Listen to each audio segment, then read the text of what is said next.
بسم اللہ الرحمن الرحیم۔ السلام علیکم۔ فصاحت نے اچانک دائیں طرف دیکھا تو اگلے ہی لمحے اس کے چہرے پر کئی رنگ آئے اور کئی رنگ گئے۔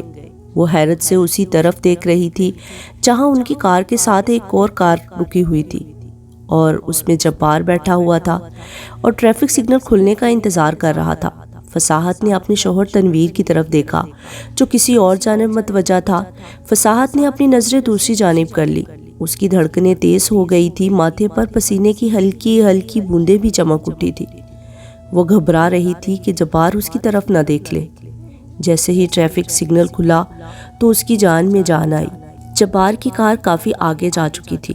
تنویر نے کار چوک سے موڑی اور ڈیفنس والی سڑک پر ڈال دی۔ کیا بات ہے فصاحت؟ تنویر نے اسے مخاطب کیا۔ تم کچھ پریشان ہو گئی ہو؟ نہیں تو، فصاحت گھبراہٹ پر قابو پاتے ہوئے بولی۔ ایسا کچھ نہیں ہے، بس طبیعت خراب ہو گئی ہے۔ میرے سر میں شدید درد ہو رہا ہے۔ اوہو، پہلے کیوں نہیں بتایا؟ تنویر پریشان ہو گیا۔ پہلے بتاتی ڈاکٹر اقبال کی طرف ہوتے آتے۔ نہیں، اتنی خاص طبیعت خراب نہیں ہے، فصاحت بولی۔ تم اب گھر چلو، میں آرام کرنا چاہتی ہوں۔ مگر وہ آنٹی رخسانہ کے بیٹے کی سالگرہ؟ تنویر حیرت سے بولا۔ کیا اب وہاں نہیں جانا؟ نہیں، تم مجھے گھر ڈراپ کر کے خود چلے جانا، فصاحت نے جواب دیا۔ اگر وہ میرا پوچھے تو کہہ دینا میری طبیعت خراب ہو گئی تھی، اس لیے میں نہیں آ سکی۔ تنویر نے کندھے اچکائے اور کار ڈیفنس کی طرف جانے والی سڑک کی بجائے گارڈن کی طرف موڑ دی۔ وہ حیران ہو رہا تھا کہ یہ بیٹھے بٹھائے فصاحت کو کیا ہو گیا ہے۔ کچھ دیر پہلے تو وہ بالکل ٹھیک ٹھاک تھی۔ 15 منٹ کے سفر کے بعد وہ گھر پہنچ گئے۔ تنویر نے فصاحت کو کار سے اتارنے کے بعد کار بیک کی اور چلا گیا، جبکہ فصاحت اپنے کمرے میں آ گئی۔ اس نے فریج سے پانی کی بوتل نکالی۔ گلاس میں پانی ڈالنے کے بعد وہ صوفے پر بیٹھ کر پانی پینے لگی۔ اس نے ایک ہی سانس میں سارا پانی ختم کر دیا۔ جبار کب پاکستان آیا؟ خود کلامی میں بولی۔ اگر آج وہ مجھے دیکھ لیتا تو نہ جانے کیا ہو جاتا۔ جبار اس کا کالج کا دوست تھا۔ وہ دونوں ایک دوسرے سے محبت کرتے تھے اور شادی کرنا چاہتے تھے۔ فصاحت متمول گھرانے سے تعلق رکھتی تھی، جبکہ جبار متوسط طبقے سے۔ تعلیم مکمل کرنے کے بعد وہ 2 سال قبل کمانے کی غرض سے دبئی گیا تھا۔ اس کا ارادہ تھا کہ وہ دبئی سے واپس آتے ہی اس سے شادی کرے گا۔ ان 2 سالوں میں اس نے خوب کمایا تھا۔ تنویر فصاحت کے والد کے دوست کا بیٹا تھا۔ ایک پارٹی میں اس نے فصاحت کو دیکھا تو اس کی زلفوں کا اسیر ہو گیا۔ تنویر کے والدین بھی فصاحت کو پسند کرتے تھے اور انہوں نے تنویر کے لیے فصاحت کو مانگ لیا۔ فصاحت کے والد بھی تنویر کو پسند کرتے تھے اور انہوں نے یہ رشتہ قبول کر لیا تھا۔ یوں ان کی شادی ہو گئی تھی۔ اب اس کی شادی کو 6 ماہ ہو چکے تھے۔ فصاحت کو یقین نہیں تھا کہ جبار جلد واپس آئے گا۔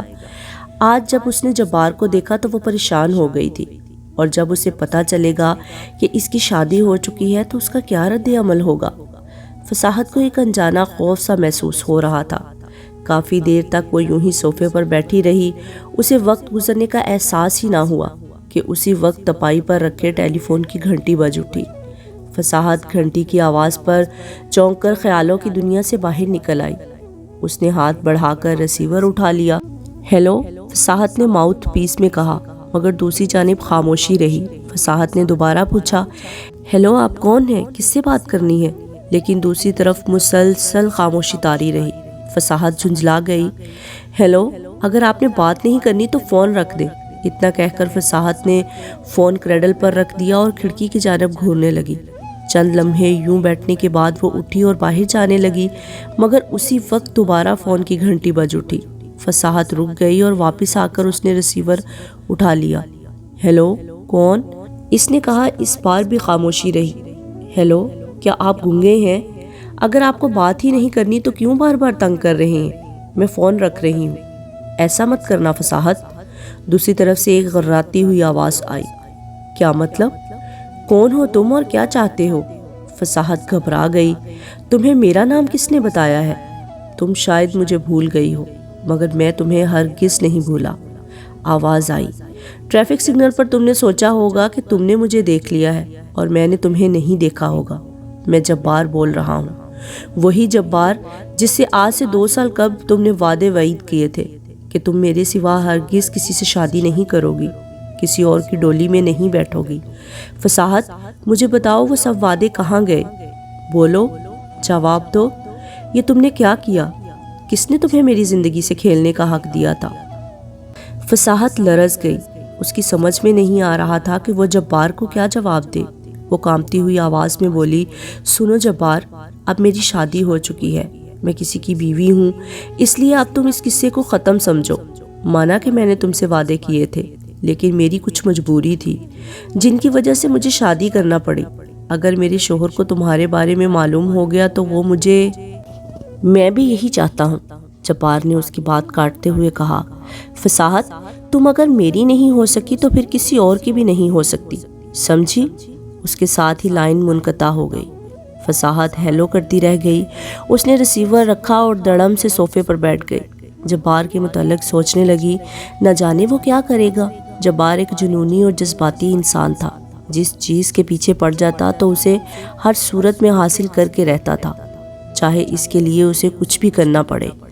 فصاحت تو یہ سوچ کر ہلکان ہو رہی تھی کہ اگر تنویر کو معلوم ہو گیا کہ شادی سے پہلے میں کسی اور سے محبت کرتی تھی اور کسی اور سے شادی کرنا چاہتی تھی تو وہ اس کے بارے میں کیا سوچے گا۔ تنویر رات 11 بجے کے قریب گھر آیا تھا۔ فصاحت اس وقت کچن میں اپنے لیے چائے بنا رہی تھی۔ جبار کے متعلق سوچ سوچ کر اس کا دماغ پھٹا جا رہا تھا۔ وہ جب چائے کا کپ اٹھائے اندر آئی تو تنویر شوز اتار رہا تھا۔ پارٹی کیسی رہی؟ فصاحت اس کے نزدیک بیٹھتی ہوئی بولی۔ اچھی، تنویر نے کہا، آنٹی اور انکل تمہیں بہت مس کر رہے تھے۔ خیر اب بتاؤ، سر درد ختم ہوا یا نہیں؟ اب کافی بہتر محسوس کر رہی ہوں، فصاحت نے کہا، میں تمہارے لیے چائے لے کر آتی ہوں۔ فصاحت اٹھی اور کمرے سے باہر نکل گئی۔ تھوڑی دیر کے بعد وہ جیسے ہی چائے لیے اندر داخل ہوئی، اسی وقت ٹیلی فون کی گھنٹی بج اٹھی۔ فصاحت گھبرا گئی، کہیں یہ جبار کا فون نہ ہو۔ تنویر نے ہاتھ بڑھا کر ریسیور اٹھا لیا۔ ہیلو، تنویر نے کہا، مگر دوسری طرف سے کسی نے جواب نہ دیا۔ ہیلو، آپ کو کس سے بات کرنی ہے؟ دوسری طرف سے فوراً لائن کٹ گئی۔ فصاحت سمجھ گئی تھی کہ یہ فون کرنے والا جبار ہو سکتا ہے۔ عجیب شخص تھا، جواب ہی نہیں دے رہا تھا۔ تنویر کوفت سے بولا۔ فصاحت نے کوئی جواب نہ دیا۔ اس نے چائے تنویر کو دے دی۔ کیا بات ہے فصاحت؟ تنویر نے چائے کی چسکی لیتے ہوئے کہا۔ ارے بابا، کہاں کھو گئی ہو؟ فصاحت چونک پڑی۔ اوہو، آپ کے لیے کھانا لے آؤں؟ نہیں بھائی، آنٹی نے اتنا کھلایا ہے کہ بس کچھ نہ پوچھو۔ تنویر مسکرا کر بولا، تم نے اگر کھانا کھانا ہے تو کھا لو۔ نہیں، مجھے بھوک نہیں ہے، فصاحت نے جواب دیا اور دوبارہ فکر مند ہو گئی۔ جبار کا یوں بار بار فون کرنا اسے کسی مصیبت سے بھی دوچار کر سکتا تھا۔ نہ جانے جبار کو اس کا نمبر کہاں سے ملا تھا۔ تنویر بھانپ چکا تھا کہ فصاحت کے ساتھ ضرور کوئی پرابلم ہے۔ پریشانی اس کے چہرے سے عیاں تھی، وہ بیٹھے بیٹھے کھو جاتی تھی۔ اس سے پہلے کبھی ایسا نہ ہوا تھا۔ تنویر مسلسل گزشتہ 3 دنوں سے یہی دیکھ رہا تھا کہ فصاحت کو ضرور ایسی کوئی پریشانی لاحق ہے جو وہ تنویر کو بتانا نہیں چاہتی۔ تنویر نے کئی بار باتوں کے ذریعے اسے کریدنے کی کوشش کی تھی، لیکن فصاحت ہر بار ٹال جاتی تھی۔ اس سے صاف ظاہر تھا کہ وہ اپنی پریشانی اسے نہیں بتانا چاہتی ہوگی۔ فصاحت، اس نے فصاحت کو مخاطب کیا۔ فصاحت جو کسی گہری سوچ میں غرق تھی، اس کی آواز پر چونک گئی۔ جی، آپ نے مجھ سے کچھ کہا؟ فصاحت نے پوچھا۔ اس کی آنکھوں میں الجھن کے تاثرات نمایاں تھے۔ وہ سوچ رہی تھی کہ جبار کے بارے میں تنویر کو بتا دے تاکہ بعد میں تنویر کسی شک میں مبتلا نہ ہو جائے، مگر پھر یہ سوچ کر رک جاتی تھی کہ کہیں تنویر کوئی بھیانک قدم نہ اٹھا بیٹھے، کیونکہ تنویر بھی فصاحت سے محبت کرتا تھا، اسے بہت چاہتا تھا، اور وہ نہیں چاہتی تھی کہ تنویر کسی شک میں پڑ جائے۔ ابھی تو میں نے کچھ نہیں کہا میری جان، تنویر نے اسے اپنے قریب کر لیا، لیکن میں کچھ دنوں سے دیکھ رہا ہوں کہ تم کچھ پریشان ہو، بیٹھی بیٹھی نہ جانے کہاں کھو جاتی ہو۔ تنویر نے اسے باہوں میں بھر لیا۔ میری جان، مجھے بتاؤ، آخر تمہیں ایسی کون سی پرابلم درپیش آ گئی ہے جس نے تمہارے چاند سے چہرے پر فکر مندی کے تاثرات پیدا کر دیے ہیں؟ مجھے بتاؤ، شاید میں تمہاری مدد کر سکوں۔ آپ خواہ فکر مند ہو رہے ہیں، فصاحت مسکرا کر بولی۔ ایسی کوئی بات نہیں ہے، اور نہ ہی مجھے کوئی مسئلہ ہے۔ جب بھی کوئی پرابلم ہوئی تو میں آپ کو ضرور بتاؤں گی۔ ٹھیک ہے، اگر تم نہیں بتانا چاہتی تو بے شک نہ بتاؤ، تنویر نے ہنستے ہوئے کہا۔ میں زبردستی بھی نہیں کروں گا، تم جلدی سے تیار ہو جاؤ، باہر آؤٹنگ پر چلتے ہیں، موسم بھی خوشگوار ہے اور مزہ بھی آئے گا۔ بہتر، میں ابھی تیار ہو جاتی ہوں، فصاحت تنویر کے چہرے پر انگلی پھیرتے ہوئے بولی اور پھر اس کی باہوں سے نکل کر دوسرے کمرے میں چلی گئی۔ جبکہ تنویر اس کے بارے میں سوچنے لگا۔ تنویر ایک متمول گھرانے سے تعلق رکھتا تھا۔ وہ اپنے والدین کا اکلوتا بیٹا تھا۔ اس کے والدین امریکہ میں رہتے تھے۔ تنویر اپنے دادا جان کے پاس پاکستان آ گیا تھا، جہاں اب اس کا امپورٹ ایکسپورٹ کا وسیع کاروبار تھا۔ اس کے دادا کو فوت ہوئے تقریباً 2 سال کا عرصہ گزر چکا تھا۔ اس کی اتنی بڑی کوٹھی میں فصاحت اور اس کے علاوہ کوئی نہ رہتا تھا۔ جب سے اس نے فصاحت کو دیکھا تھا اس وقت سے اسے فصاحت سے محبت ہو گئی تھی، اور نتیجتاً اس نے اپنے والدین کو فصاحت کا رشتہ مانگنے کا کہا، جو فوراً ہی ہو گیا۔ اب اس کی زندگی بہت آرام اور مزے میں گزر رہی تھی۔ اسی لمحے ٹیلی فون کی گھنٹی بج اٹھی۔ تنویر چونک پڑا۔ اس نے اٹھ کر ٹیلی فون کا ریسیور اٹھا لیا۔ ہیلو، اس نے کہا، لیکن دوسری طرف سے کسی نے کوئی جواب نہ دیا۔ ہیلو، اس نے کہا، لیکن دوسری طرف سے کسی نے کوئی جواب نہ دیا۔ ہیلو، آپ کون ہیں اور کس سے بات کرنا چاہتے ہیں؟ تنویر غصے سے بولا، مگر دوسری طرف وہی خاموشی طاری رہی۔ اگر آپ کو بات ہی نہیں کرنی تو کیوں بار بار تنگ کر رہی ہیں؟ ہمیں پریشان کر رہی ہیں۔ مسٹر تنویر، دوسری طرف سے ایک نامعلوم سی آواز ابھری۔ اگر آپ اپنی زندگی چاہتے ہیں تو آپ کو ایک کام کرنا ہوگا۔ کیا مطلب؟ تنویر حیرت سے بولا۔ کون ہو تم اور کیا چاہتے ہو؟ مسٹر تنویر، میں اگر چاہوں تو تمہیں سرے بازار بھی گولی مار سکتا ہوں۔ آواز آئی۔ تمہاری زندگی کی ضمانت اسی صورت میں دے سکتا ہوں کہ تم اپنی بیوی فصاحت کو طلاق دے دو۔ شٹ اپ، کیا بکواس کر رہے ہو؟ تنویر غصے سے چیخا۔ نون سینس، میں تمہیں اندر کروا دوں گا۔ کون ہو تم اور فصاحت کو کیسے جانتے ہو؟ یہ تمہارے لیے پوچھنا بیکار ہے، اس آدمی نے کہا۔ غصے میں آنے کی کوئی ضرورت نہیں، اچھی طرح ٹھنڈے دل و دماغ سے سوچ سمجھ کر یہ فیصلہ کر لو کہ تمہیں اپنی زندگی عزیز ہے یا نہیں۔ میں تمہیں فون کروں گا۔ غصے میں آنے کی ضرورت نہیں ہے، اچھی طرح ٹھنڈے دل و دماغ سے سوچ سمجھ کر یہ فیصلہ کرو کہ تمہیں اپنی زندگی عزیز ہے یا نہیں۔ میں پھر تمہیں فون کروں گا۔ Good bye. Tanveer hello hello کرتا رہ گیا، مگر دوسری طرف سے لائن کٹ چکی تھی۔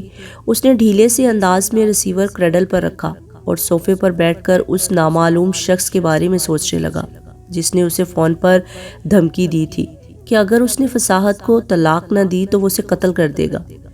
وہ سوچنے لگا کہ کیا فصاحت اس نامعلوم شخص کو جانتی ہے جس نے اسے دھمکی دی ہے؟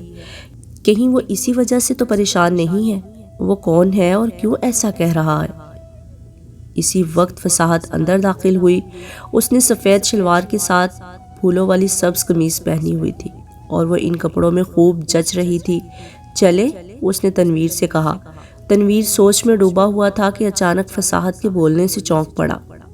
ہاں چلو، تنویر کھڑا ہوتا ہوا بولا۔ فصاحت چونک کر اسے دیکھنے لگی۔ وہ سوچنے لگی کہ ابھی تو وہ تنویر کو خوشگوار موڈ میں چھوڑ کر گئی تھی، یہ اچانک تنویر کا موڈ کیوں خراب ہو گیا؟ کہیں جبار نے تو دوبارہ فون نہیں کیا تھا؟ یہ سوچ کر وہ ہلکان سی ہو گئی۔ کیا بات ہے تنویر؟ وہ اس کے گرد باہیں حمائل کرتے ہوئے بولی۔ آپ پریشان لگ رہی ہیں۔ تنویر نے غور سے فصاحت کی طرف دیکھا۔ اپنی طرف یوں دیکھتا پا کر فصاحت گھبرا گئی۔ تنویر ہنس پڑا۔ بس ویسے ہی، تم جو بے حد خوبصورت لگ رہی ہو، اس لیے نہیں چاہتا کہ جو نظریں تمہارے چہرے سے ہٹاؤں۔ آؤ چلیں۔ پھر وہ دونوں کمرے سے باہر نکل کر پورچ کی طرف بڑھ گئے جہاں ان کی کار موجود تھی۔ چوکیدار نے گیٹ پہلے ہی کھول دیا تھا۔ رات 2 بجے تک تنویر اس نامعلوم شخص کے بارے میں سوچتے ہوئے جاگتا رہا۔ وہ کون تھا اور کیوں اسے فصاحت کو طلاق دینے کی دھمکی دے رہا تھا؟ اس کا فصاحت سے کیا تعلق تھا؟ اس دوران پھر اس کا دوبارہ فون نہیں آیا تھا۔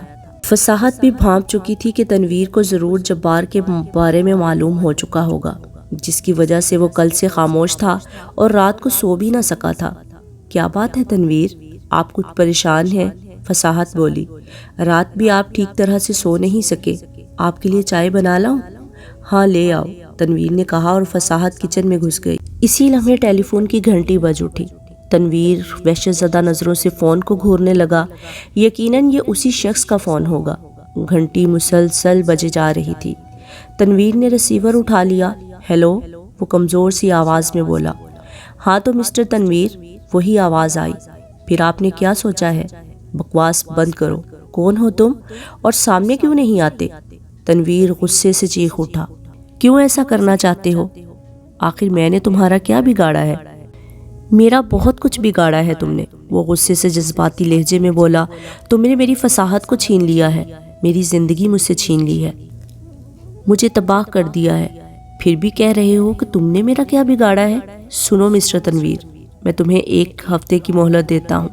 اگر تم نے فصاحت کو طلاق نہ دی تو اس کا انجام اچھا نہ ہوگا۔ تنویر وحشت زدہ نظروں سے ریسیور کو گھور کر رہ گیا۔ رابطہ دوسری طرف سے کٹ گیا تھا۔ اس نے ریسیور رکھا اور صوفے پر بیٹھ گیا۔ پریشانی اس کے چہرے سے عیاں ہو گئی تھی۔ وہ سوچ رہا تھا کہ کیا فصاحت اس نامعلوم کال کرنے والے شخص کو جانتی ہے؟ کیا شادی سے پہلے وہ اس شخص سے محبت کرتی تھی؟ اگر ایسی بات تھی تو فصاحت نے اسے آج تک کیوں نہیں بتایا تھا؟ تھوڑی دیر بعد فصاحت اس کے لیے چائے لے آئی اور وہ چائے پینے کے ساتھ ساتھ سوچنے لگا کہ وہ نامعلوم شخص اس کی غیر موجودگی میں ضرور فصاحت کو فون کرتا ہوگا اور وہ اس شخص کو دیکھنا چاہتا تھا۔ اس نے ٹیلی فون کے ساتھ ٹیپ لگانے کا سوچا۔ چنانچہ فصاحت جیسے ہی ادھر ادھر ہوئی اس نے فون کے ساتھ ٹیپ منسلک کر دیا۔ اب جو بھی فون آتا وہ ٹیپ میں ریکارڈ ہو جاتا۔ 12 بجے کے قریب اس نے کار نکالی اور دفتر کی جانب روانہ ہو گیا۔ وہ فصاحت کو اکیلا چھوڑنا چاہتا تھا اور یہ دیکھنا چاہتا تھا کہ کیا اس کی عدم موجودگی میں بھی وہ فصاحت کو فون کرتا ہے یا نہیں۔ اگر وہ فون کرتا ہے تو ان کے درمیان کیا باتیں ہوتی ہیں۔ ادھر فصاحت بھی تنویر کی حالت دیکھ کر پریشان ہو گئی۔ کل سے وہ بہت پریشان اور چپ سا تھا۔ شام 5 بجے کے قریب اسے جبار نے فون کیا۔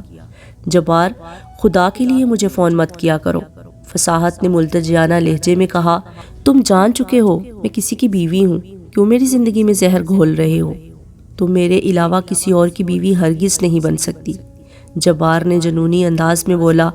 تم صرف اور صرف میری ہو، اور اگر تم نے اپنے شوہر سے طلاق نہ لی تو میں تمہارے شوہر کو قتل کر دوں گا۔ جبار، فصاحت غصے سے چیخ اٹھی۔ کیا کہہ رہے ہو؟ ایسا کبھی نہیں ہو سکتا۔ تم جانتے ہو جب ایک بار کسی عورت پر طلاق کا بدنما دھبا لگ جائے تو معاشرہ اسے اچھی نگاہ سے نہیں دیکھتا۔ مجھے معاشرے کی قطعی پرواہ نہیں ہے، جبار نے کہا۔ تمہیں وہی کرنا ہوگا جو میں چاہتا ہوں۔ ایسا کبھی نہیں ہوگا، فصاحت فیصلہ کن لہجے میں بولی۔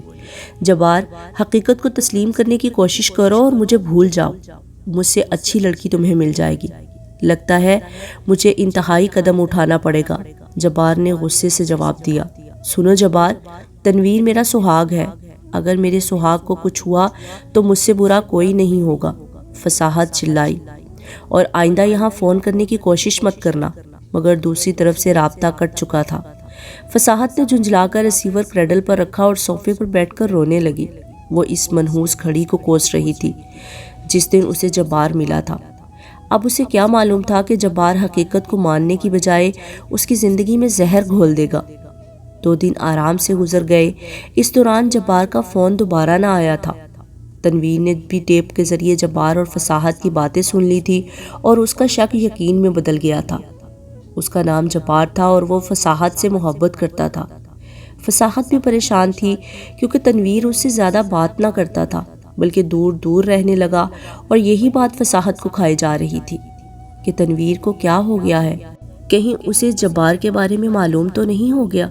تنویر جبار کو دیکھنا چاہتا تھا تاکہ اسے گرفتار کروایا جا سکے، لیکن ابھی تک اسے یہ معلوم نہ ہو سکا تھا کہ وہ کہاں رہتا ہے اور اسے کہاں سے فون کرتا ہے۔ وہ فصاحت سے اس کے بارے میں نہیں پوچھنا چاہتا تھا۔ وہ اسے یہ تاثر دینا چاہتا تھا کہ وہ اس کے اور جبار کے تعلق کے بارے میں کچھ نہیں جانتا، تاکہ وہ فصاحت کے ذریعے جبار کو پکڑوا سکے۔ وہ زیادہ تر باہر ہی رہتا تھا تاکہ فصاحت اس کی عدم موجودگی میں جبار سے بات کر سکے۔ اتنا تو وہ جان چکا تھا کہ فصاحت اس سے محبت کرتی ہے اور اسے نہیں چھوڑ سکتی، مگر جب سے جبار درمیان میں آ گیا تھا تب سے وہ دونوں اپنی اپنی جگہ بے چین تھے۔ فون کی گھنٹی بجتے ہی فصاحت کے دل کی دھڑکن تیز ہو گئی۔ وہ سمجھ چکی تھی کہ جبار کے علاوہ کسی اور کا فون نہیں ہو سکتا۔ اس نے لرزاں ہاتھ سے ریسیور اٹھایا۔ ہیلو، اس کی زبان میں لڑکھڑاہٹ شامل تھی۔ کون؟ میں تنویر بول رہا ہوں فصاحت، دوسری طرف سے تنویر کی آواز آئی، کیا بات ہے فصاحت، تمہاری آواز میں پریشانی کا عنصر شامل ہے۔ نہیں، فصاحت گھبرا گئی، میں پریشان تو نہیں ہوں، بس ہلکا سا سر درد ہے۔ سنو، میں نے تمہیں اس لیے فون کیا ہے کہ تم شام کو تیار رہنا۔ تنویر کی آواز آئی، آنٹی رخسانہ کے ہاں جانا ہے۔ جی بہتر، فصاحت نے کہا اور ریسیور کریڈل پر رکھ دیا۔ کپ کپی ابھی تک اس پر طاری تھی، وہ جبار کو کوس رہی تھی جس کی وجہ سے اس کی یہ ساری حالت ہوئی تھی۔ ایک بار پھر فون کی گھنٹی بج اٹھی۔ فصاحت گھبرا گئی اور وحشت زدہ نظروں سے فون کو گھورنے لگی۔ یقیناً اب جبار کا فون ہوگا۔ اس نے گھبراتے ہوئے ریسیور اٹھا لیا۔ ہیلو، وہ کانپتے ہوئے لہجے میں بولی۔ دوسری طرف جبار تھا۔ میں تم سے ملنا چاہتا ہوں، جبار نے کہا۔ کیا مجھ سے؟ فصاحت چونک پڑی۔ مگر یہ ناممکن ہے، میں تم سے نہیں مل سکتی۔ چلو، میں تم سے تمہارے گھر آ کر مل لیتا ہوں، جبار نے کہا۔ نہیں، تم ایسا ہرگز نہیں کرو گے جبار، فصاحت جلدی سے بولی۔ تو پھر مان جاؤ، جبار نے کہا۔ بتاؤ کب اور کہاں مل رہی ہو؟ تم نے مجھے مشکل میں ڈال دیا ہے جبار، فصاحت جھنجھلائے ہوئے لہجے میں بولی۔ میں کہاں تم سے ملنے آؤں؟ میں آج نہیں کل تم سے مل سکتی ہوں۔ ٹھیک ہے، تم کل ایوان چوک کے نزدیک مہران ہوٹل پر آ جاؤ، میں تمہارا انتظار کروں گا، جبار نے کہا۔ ٹھیک ہے، کل شام 5 بجے، گڈ بائے۔ فصاحت نے ریسیور رکھا اور دھم سے صوفے پر بیٹھ گئی۔ اس نے سوچ لیا تھا کہ وہ جبار کو قائل کرنے کی کوشش کرے گی کہ اسے بھول جائے اور کسی اچھی سی لڑکی سے شادی کر کے اپنا گھر بسا لے۔ مہران ہوٹل میں تمام میزیں آباد تھی۔ ہال کے کونے میں رکھی میز کے گرد ایک کرسی پر جبار بیٹھا اور دروازے کی طرف دیکھ رہا تھا۔ 5 بجنے کے قریب تھے، ابھی تک فصاحت نہیں آئی تھی۔ اس کے انداز میں بے چینی جھلک رہی تھی۔ وہ بار بار گھڑی کی طرف دیکھ رہا تھا۔ ٹھیک 5:10 پر فصاحت ہال میں داخل ہوئی۔ وہ چند لمحے کھڑی ادھر ادھر دیکھتی رہی، پھر جب اس کی نظر جبار پر پڑی تو وہ تمکینت سے چلتی ہوئی اس کی طرف بڑھی۔ تم ٹھیک 10 منٹ لیٹ ہو، جبار بولا۔ ہاں مجھے معلوم ہے، تنویر گھر پر تھے، فصاحت سامنے والی کرسی پر بیٹھتے ہوئے بولی۔ سہیلی کا بہانہ بنا کر گھر سے نکلی ہوں، جو بات کرنی ہے جلدی سے کرو، مجھے واپس گھر جانا ہے، فصاحت نے کہا۔ فصاحت، اتنی بھی کیا جلدی ہے؟ ہم پورے 2 سال کے بعد ملے ہیں، تھوڑی دیر ہو جائے گی تو کیا قیامت آ جائے گی، جبار نے منہ بناتے ہوئے کہا۔ جبار، تم جانتے ہو کہ میں شادی شدہ ہوں، اگر میرے کسی جاننے والے نے مجھے یہاں دیکھ لیا تو نہ جانے کیا ہو جائے گا۔ فصاحت انجانے خوف سے گھبرا گئی۔ بے فکر رہو، یہاں تمہارا کوئی جاننے والا نہیں ہوگا۔ کیا پیو گی، ٹھنڈا یا کافی، جبار نے پوچھا۔ میں کچھ بھی نہیں پیوں گی، کیوں تم نے مجھے یہاں بلایا ہے؟ فصاحت، کیا تمہیں مجھ سے محبت نہیں رہی؟ جبار، میں تمہیں بتا چکی ہوں کہ میں شادی شدہ ہوں، فصاحت اکتا کر بولی۔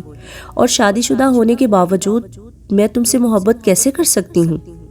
تو کیا وہ وعدے، وہ قسمیں، وہ سب جھوٹ تھا؟ جبار حیران کن لہجے میں بولا۔ نہیں فصاحت، ایسا نہیں ہو سکتا، ایسا کبھی بھی نہیں ہو سکتا۔ میں پہلے بھی تم سے محبت کرتا تھا اور اب بھی محبت کرتا ہوں، میں تمہیں اب بھی اپنانے کو تیار ہوں، بشرط کہ… اس سے آگے کچھ مت کہنا جبار۔ اس سے پہلے کہ جبار کچھ کہتا، فصاحت نے اس کی بات کاٹ دی۔ یہ کبھی نہیں ہو سکتا جبار، تمہیں اب مجھے بھولنا ہوگا۔ تم کسی اچھی سی لڑکی سے شادی کر لو اور اس حقیقت کو تسلیم کر لو کہ میں اب کسی اور کی امانت ہوں، بس، فصاحت نے 2 ٹوک لہجے میں کہا۔ فصاحت، میں نے تم سے کہا تھا کہ اگر تم میری نہیں ہو سکتی تو میں بھی تمہیں کسی اور کا نہیں ہونے دوں گا، سمجھی؟ جبار نے دانت پیستے ہوئے کہا۔ جبار، اگر میرے شوہر کو کچھ ہوا تو مجھ سے برا کوئی نہیں ہوگا، فصاحت غصے سے بولی۔ تنویر میرا سہاگ ہے اور میں اپنے سہاگ کو بچانے کے لیے کچھ بھی کر سکتی ہوں۔ اتنا کہہ کر فصاحت کھڑی ہو گئی۔ اور ہاں، آئندہ فون کرنے کی کوشش مت کرنا ورنہ… دھمکی دے رہی ہو فصاحت، جبار نے سنجیدہ اور جنونی لہجے میں بولا۔ مگر یہ بات تم اپنے دماغ میں بٹھا لو کہ میں تمہیں ہر صورت میں حاصل کر کے رہوں گا، چاہے مجھے انتہائی قدم ہی کیوں نہ اٹھانا پڑے۔ ایسا کبھی نہیں ہو سکتا، فصاحت نے کہا اور خارجی دروازے کی طرف بڑھ گئی۔ جبار غصے سے اس کی پشت کو گھورنے لگا۔ غصے کی شدت سے اس کی پیشانی پر پسینے کی بوندیں چمک اٹھی تھی اور وہ انتہائی خطرناک فیصلہ کر چکا تھا۔ فصاحت اس دراری عالم میں کمرے میں ٹہل رہی تھی۔ اس کے چہرے پر فکر مندی کے تاثرات نمایاں تھے۔ وہ ٹہلنے کے ساتھ ساتھ بار بار وال کلاک کی طرف دیکھ رہی تھی۔ اس وقت رات کے 11 بج رہے تھے اور تنویر ابھی تک گھر واپس نہیں آیا تھا۔ وہ صبح یہی کہہ کر گھر سے نکلا تھا کہ ایک ضروری کام سے مارکیٹ تک جا رہا ہے، 2 گھنٹے تک واپس آ جائے گا۔ فصاحت نے ہر جگہ فون کر کے اس کے بارے میں معلوم کیا تھا۔ آنٹی فرزانہ جو اس کی قریبی عزیز تھیں وہاں، اور تنویر کے جتنے بھی دوست اور جاننے والے تھے اس کے بارے میں معلوم کر چکی تھی، لیکن وہاں سے بھی تنویر کا پتہ نہ چل سکا۔ فصاحت کو انجانے اور روح فرسا اندیشے ڈس رہے تھے کہ کہیں جبار نے اپنی بات پر عمل نہ کر لیا ہو، کیونکہ وہ جانتی تھی کہ جبار ایک منتقم مزاج انسان ہے، جس بات پر اڑ جائے اسے ہر صورت پورا کرتا ہے۔ نہیں جبار ایسا نہیں کر سکتا، فصاحت خود کلامی کے انداز میں بولی۔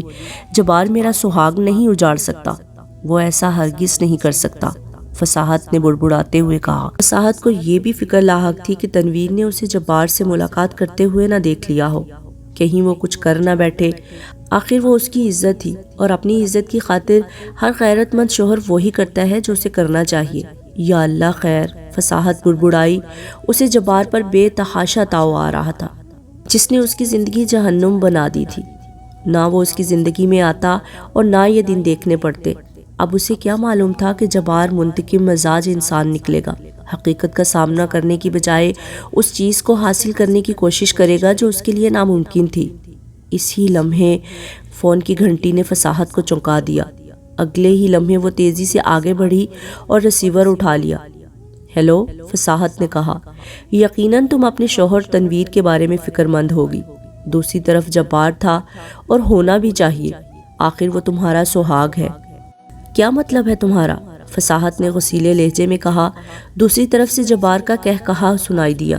میرے کہنے کا مطلب یہ ہے فصاحت کہ تمہارا شوہر، تمہارا سہاگ اس وقت میرے سامنے رسیوں سے بندھا بیٹھا ہے، اور تمہیں اس کے بارے میں پریشان ہونے کی قطعی ضرورت نہیں ہے۔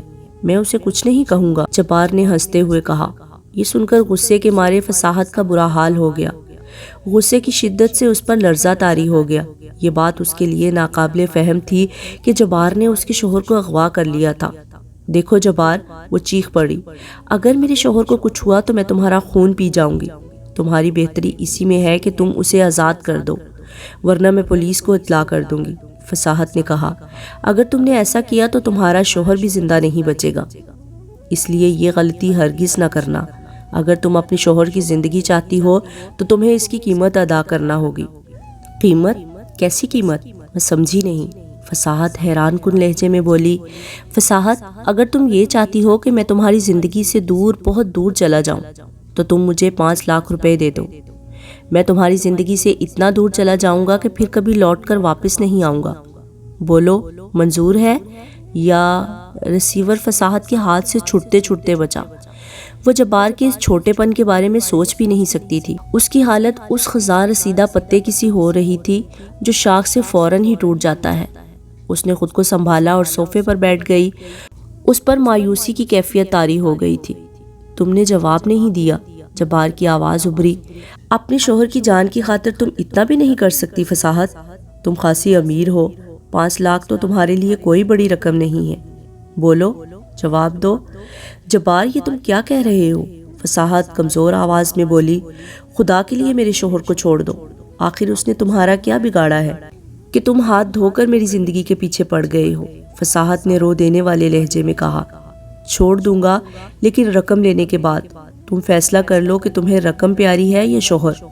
میں آدھے گھنٹے بعد تمہیں دوبارہ فون کروں گا، اور ہاں، زیادہ ہوشیاری یا چالاکی مت دکھانا، ورنہ دوسری صورت تمہارے شوہر کی لاش ہی ملے گی۔ Good bye. اس کے ساتھ ہی رابطہ منقطع ہو گیا۔ فصاحت نے ڈھیلے انداز میں ریسیور رکھا اور سر پکڑ کر صوفے پر بیٹھ گئی۔ اسے جبار سے ہرگز یہ توقع نہ تھی کہ وہ یوں اس کے شوہر تنویر کو اغوا کر کے 5 لاکھ روپے کا مطالبہ کرے گا۔ وہ اس وقت 5 لاکھ روپے کا بندوبست کہاں سے کرے؟ کل سنڈے کی چھٹی تھی۔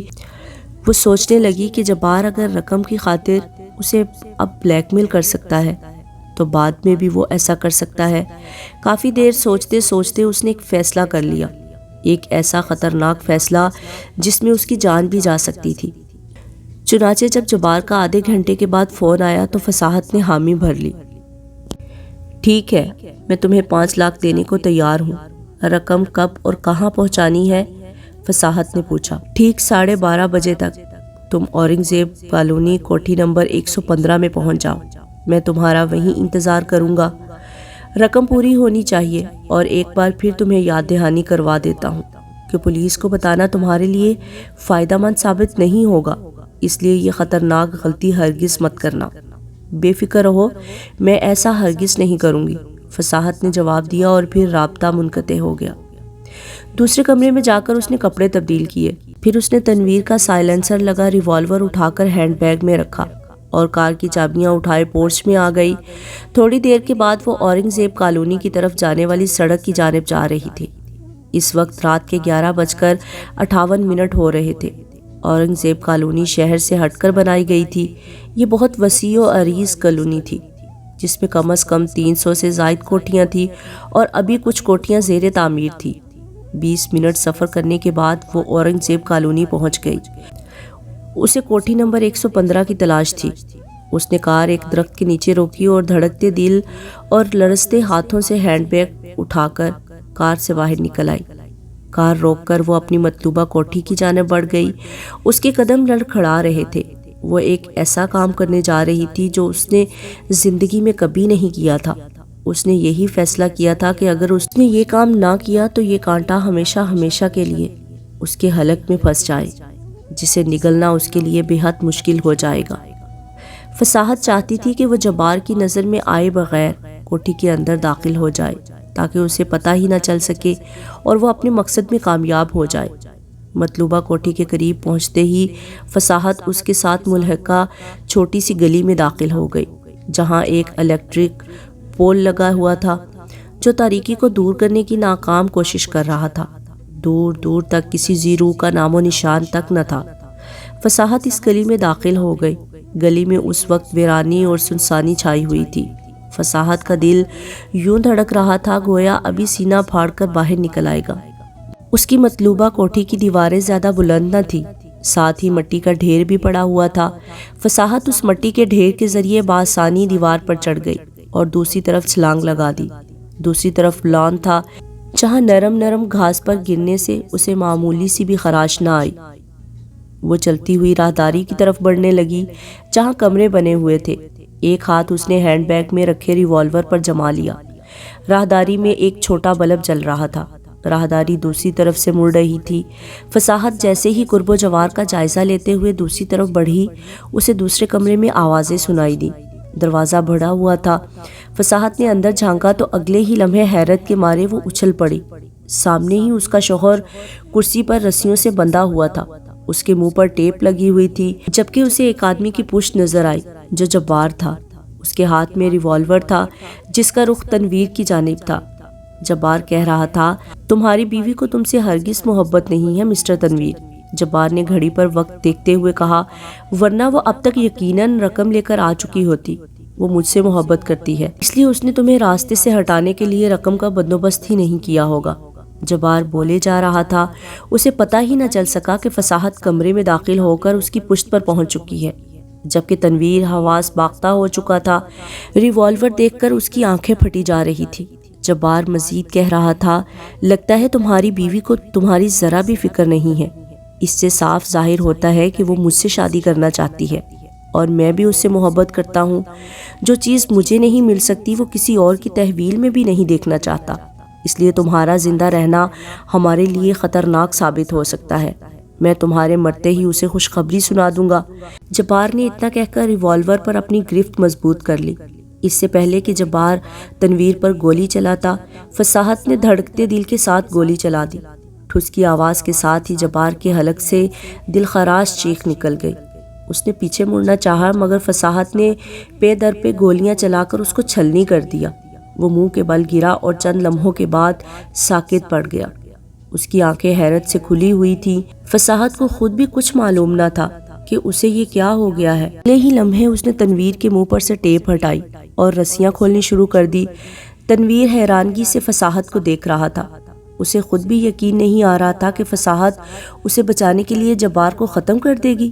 یہ تم نے کیا کر دیا فصاحت؟ تنویر اٹھتے ہوئے بولا۔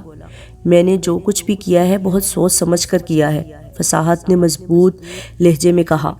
آپ میرا سہاگ ہے اور میں اپنے سہاگ کو بچانے کے لیے کچھ بھی کر سکتی ہوں تنویر، فصاحت تنویر کے گلے لگتے ہوئے بولی۔ مجھے آپ اپنی جان سے بھی زیادہ عزیز ہیں، میں ساری زندگی آپ کے ساتھ گزارنا چاہتی ہوں، مجھے آپ سے محبت ہے تنویر، آپ مجھ پر شک نہ کریں، میں آپ کو سب کچھ بتا دوں گی، آپ یقین کریں میرا دامن پاک ہے، میں آپ کو دھوکہ نہیں دے سکتی، میں آپ سے بہت بہت بہت محبت کرتی ہوں، آپ میرے مجازی خدا ہیں، میں آپ کے بغیر جینے کا تصور بھی نہیں کر سکتی۔ فصاحت کی آنکھوں میں آنسو جھلملانے لگے۔ میں جانتا ہوں فصاحت کہ تمہارا دامن صاف ہے، تنویر جذباتی لہجے میں بولا۔ معافی تو مجھے تم سے مانگنی چاہیے جو میں نے تم پر شک کیا، میں بہت شرمندہ ہوں فصاحت، ہو سکے تو مجھے معاف کر دینا، آپ مجھ سے معافی مانگ کر مجھے خود میری نظروں میں مت گرائیں، میں آپ کو چاہتی ہوں۔ فصاحت کی آنکھوں میں آنسو بھر آئے۔ آؤ چلیں، تنویر نے اس کی کمر کے گرد بازو حائل کیا اور پھر وہ کمرے سے باہر نکل گئے۔ تھوڑی دیر کے بعد ان کی کار اپنے گھر کی جانب دوڑ رہی تھی۔ اب اس کا ایک ایسا رقیب ختم ہو چکا تھا جو نہ ہوتے ہوئے بھی رقیب بن گیا تھا۔